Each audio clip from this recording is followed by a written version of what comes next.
Statins to lower cholesterol are back in the news again. Gosh, it seems like every week there's something new about statins. Well, this time it's for causing diabetes. Jeez. This was an article that was in the Journal of the American Medical Association.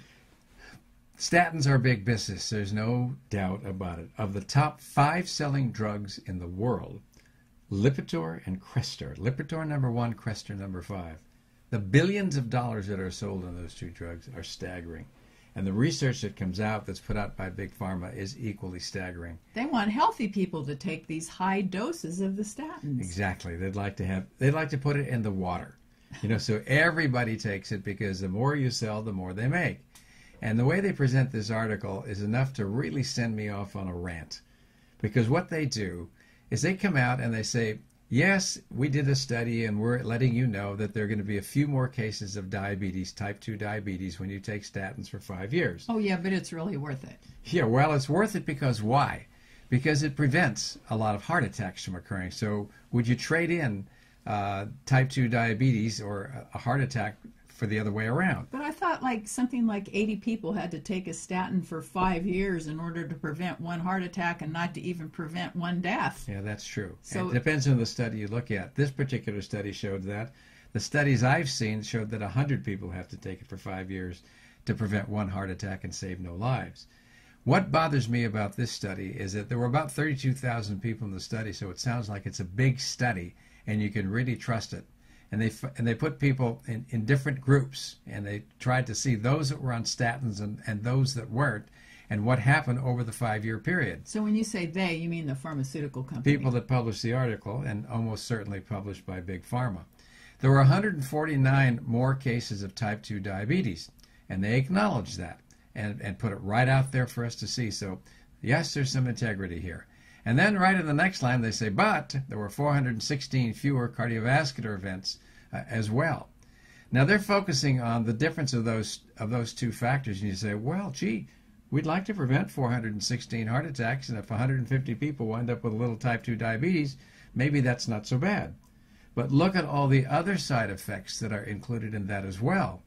You total all that up, which is what they should have done. Now you're looking at a massive number of side effects that occur, and you're only saving 1 heart attack, and saving no lives. Especially when it can cause something like cardiomyopathy.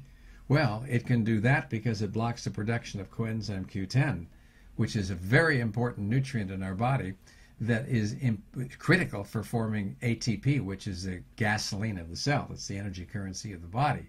So when you're taking statins, it's blocking the production of cholesterol, all right, and that's not all bad. But at the same time, it's also causing this problem of lowered ATP production, which is a big deal, particularly if millions and millions of people are taking it, and those people who have low coenzyme Q10 levels to begin with are going to drop, and they are going to be at risk for developing congestive heart failure. Well, the other thing is that a major side effect is that it affects the muscles, right? That was just in the news last week. I think we reported it last week and said that when you're giving high-dose Zocor, and probably high-dose any kind of statin, that what happens is a much higher incidence of rhabdomyolysis, a big word that says your muscles begin to dissolve, leaking out myoglobin, which is its major pigment, which causes inflammation, pain, clogs up your kidneys, and kills a few people in renal failure. Little detail. Well, so they say just take the smaller doses instead of the bigger doses. Okay, so this is how it affects the muscles. Plus, our heart is a muscle. Yeah, well, that's true too, and that's no one studied that. No one has the guts to do a muscle biopsy on the heart when people are alive. But it would be interesting to see, because we know that studies that were done about 10 years ago, published in the New England Journal of Medicine, showed that when you did muscle biopsies on people who were on statins, even when their muscle enzymes were normal and they didn't have any symptoms of muscle inflammation, when you stained those biopsies for inflammation, everybody in the study had inflammation.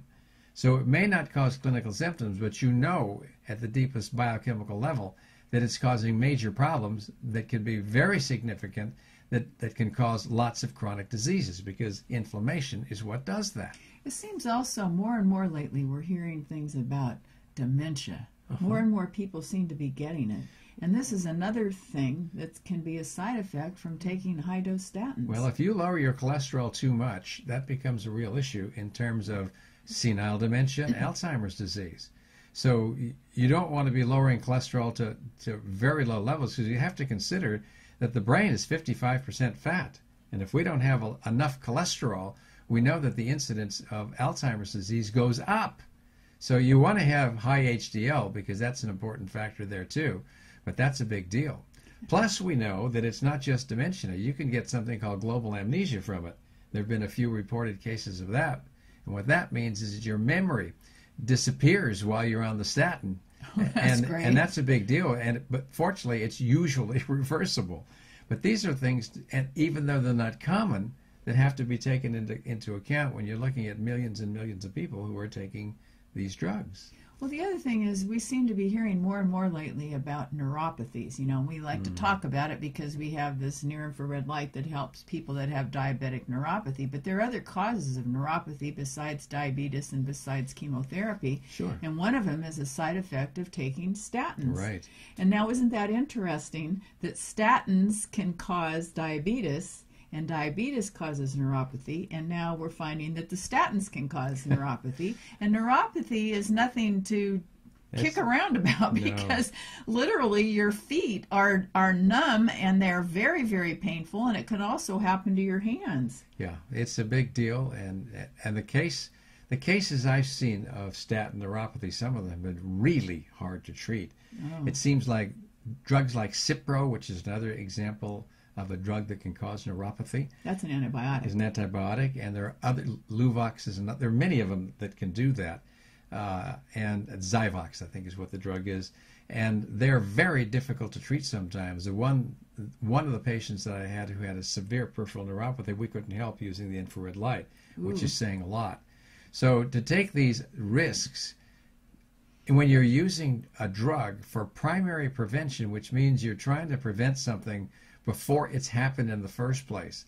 So meaning that you're trying to prevent heart attacks and strokes, even though you don't have a history of that, is taking things, in my opinion, a little bit too far, because now you're talking about mass giving out of these drugs to the population, and you're going to be seeing all these complications because they go along with the deal. Well, just like with the liver, because we can't live without our liver, and our liver detoxifies us. Yeah.